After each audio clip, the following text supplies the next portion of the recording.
Hi, this is Samantha Clark, and this is my presentation on Hattie Fisher Frey and the EdTPA.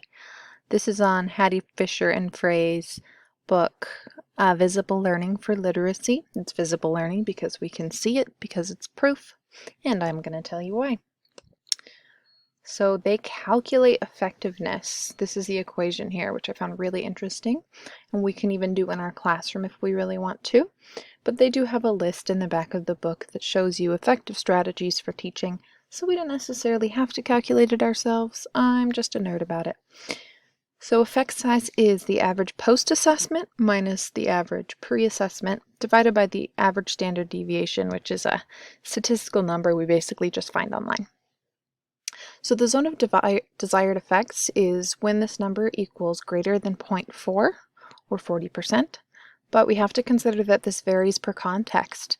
What and when have to be considered every time we teach a lesson.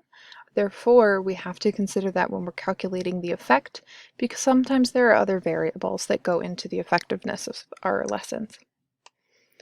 So literacy, this is the basis of the book. We want to see how we teach literacy. We want to see what works, what doesn't. Well, the three major things that they noticed is that when teaching literacy, students need challenge with appropriate difficulty and complexity. So difficulty is how hard students must work, and complexity is how direct or indirect the lesson may be. So this needs to be at an appropriate level for the students. Self-efficiency. So this is basically growth mindset when I was thinking about it, which is something that we can teach to our students. We've talked about that with my students because they're honors ninth grade and they feel like they need to be perfect. So whenever they have a failure, they let themselves be scared of the next task. They set themselves back. So self-efficiency is that ability to say, I'm still growing, I'm still learning, and to build on their knowledge without freezing in action, without freezing in learning. And then learning intentions with success criteria. So this is a fancy way of saying, I'm going to tell my students what we're doing today, why we're doing it, and evaluate that for the success base instead of just doing a lesson and expecting them to follow along. So we need to have explicit expectations when we are giving our students a lesson, giving them an activity. We need to model, we need to give them examples. They need to have mentor texts so they know exactly what they're doing, and this will be more successful. Also, teachers need to be clear. Teacher clarity has a really high effectiveness score. So just the way we give our instructions needs to be clear for students, because sometimes our students are suffering because they misunderstood something, and we need to prevent that. Surface literacy learning. So often we think of, oh, surface understanding is bad, but we need to understand that this builds a strong foundation and prepares for problem-based learning. So before we ever expect our students to infer something, they need to know how to infer something. What is an inference? They need to have this surface knowledge of literacy and how we approach texts and language. It aids initial acquisition, so we get a grasp of something before we dive deeper into it. It accesses prior knowledge in this stage, so we gather their background information or they recall things as they enter a new topic or a new concept. We instruct directly first before diving deeper into things. We instruct vocabulary to prepare students for the deep dive, and we start reading, but we also expect the comprehension based on our pre-assessments with our students.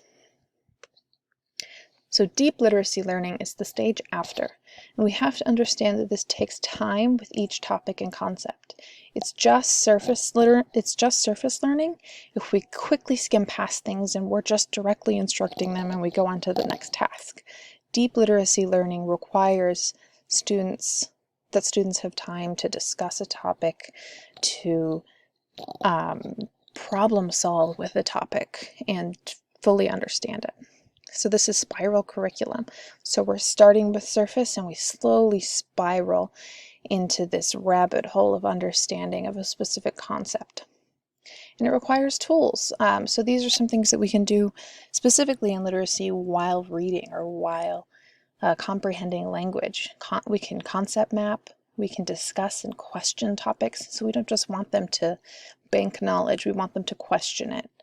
Metacognitive strategies like feedback, so students need to be thinking about their thinking, and then we need to be able to evaluate them. And reciprocal teaching. If a student can teach another student this concept, then they've begun this level of deep learning. And literacy for transfer. So transfer is the ability to transfer knowledge from one context to another.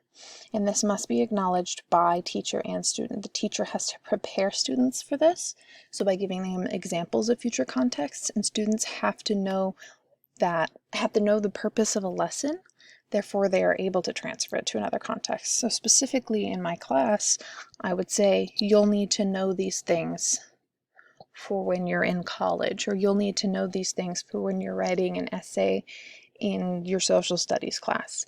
In their head, they're like, oh, the purpose is that I'm going to need this in another context, so I will be able to transfer this knowledge.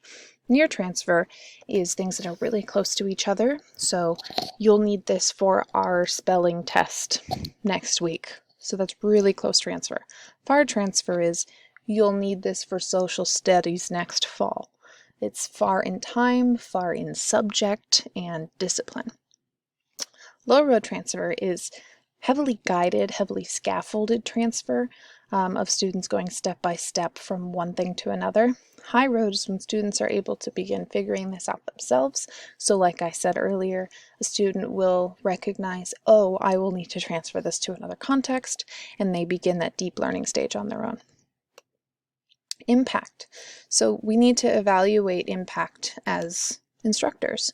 This isn't necessarily the responsibility of our students, whether or not they are successfully learning.